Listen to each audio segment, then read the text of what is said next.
morning, my coworkers dared me to ask my boss out, and she said, "I've been waiting for you to say that." The dare started as a joke, one of those harmless end-of-the-day challenges people throw around when they're tired and giddy from too much coffee. But the moment the words left my coworker's mouth, my heart dropped straight to my shoes. "Ask her out," he said, nodding toward the glass office at the end of the floor. "Your boss." I laughed it off at first. Everyone did. Because who in their right mind asked their boss out? Especially her. Her name was Emily Carter. Calm, professional, respected by everyone. She was the kind of leader who remembered your birthday, asked about your parents, and stayed late to help you fix mistakes she didn't make. The kind of boss people trust, the kind you don't cross lines with, and definitely not the kind you ask out on a dare. But something about that moment stuck with me. I'm not the kind of guy who takes risks easily. I grew up believing you earn everything quietly. Respect, love, chances, by working hard and staying in your lane. I'd been at the company for 3 years, slowly building a reputation for reliability. Emily hired me when I was barely holding myself together after my dad passed away. She didn't know it then, but that job saved me. She gave me time when I needed it, covered for me when I messed up, never made me feel small. That's how feelings sneak up on you, not loudly, but gently. I told myself it was just admiration, gratitude, respect, until that dare. All evening, I couldn't focus. I kept replaying moments I'd brushed off before. The way Emily stayed behind after meetings just to ask how I was doing. The coffee she brought me on late nights. The soft smile when our eyes met just a second longer than necessary.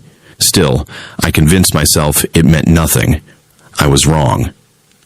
The next morning, my coworkers wouldn't let it go. They teased me, sure. But there was something else too. Encouragement.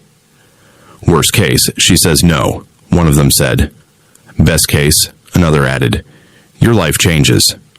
I didn't know it then, but that sentence would echo louder than anything else that day. That afternoon, Emily asked me to stay back after a meeting. My stomach twisted. Her office felt smaller than usual. Sunlight poured through the windows, highlighting the faint lines of tiredness on her face. The kind you get from caring too much. Everything okay? She asked. I nodded, then shook my head, then laughed awkwardly. There it was, the moment. I thought of my dad, how he always said kindness is courage in disguise. I thought of all the times I'd played it safe. And I thought of the dare, not as a joke anymore, but as permission to be honest. Emily, I said, my voice barely steady. This might be inappropriate, and I understand if you say no, but would you like to get coffee with me sometime? Outside of work. Silence, the kind that stretches your soul thin. Then she smiled, not politely, not professionally, but warmly, almost relieved. I've been waiting for you to say that. I stared at her, convinced I'd misheard. She laughed softly. I didn't want to cross any boundaries. You work hard, you're kind, and you show up for people, even when no one's watching. That matters to me. My heart was racing. But, she added gently, before anything else, there's something you should know. She told me about her divorce, how she'd poured herself into work afterward, how loneliness can hide behind success, how she learned to be strong, but forgot how to be open. I didn't want someone who needed me, she said. I wanted someone who saw me. That was the twist I never expected. We weren't just two people flirting across a power dynamic. We were two humans, both careful, both healing, both waiting. We started slow. Coffee turned into walks. Walks turned into late-night conversations about fear, faith, and family. At work, we stayed professional. Outside of it, we were honest. Then came the moment that changed everything. One night, Emily called me, her voice shaking. Her mother had been admitted to the hospital. She didn't ask for help.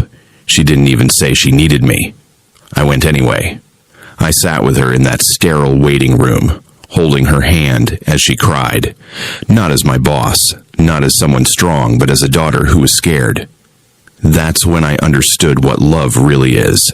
Not grand gestures, not bold confessions, but presence. Weeks later, her mother recovered.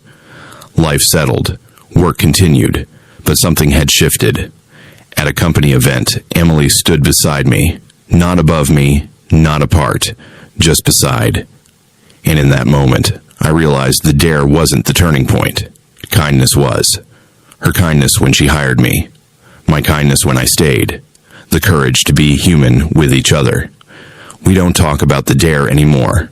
We talk about building something real. Because sometimes, the bravest thing you can do isn't asking someone out. It's letting yourself be seen.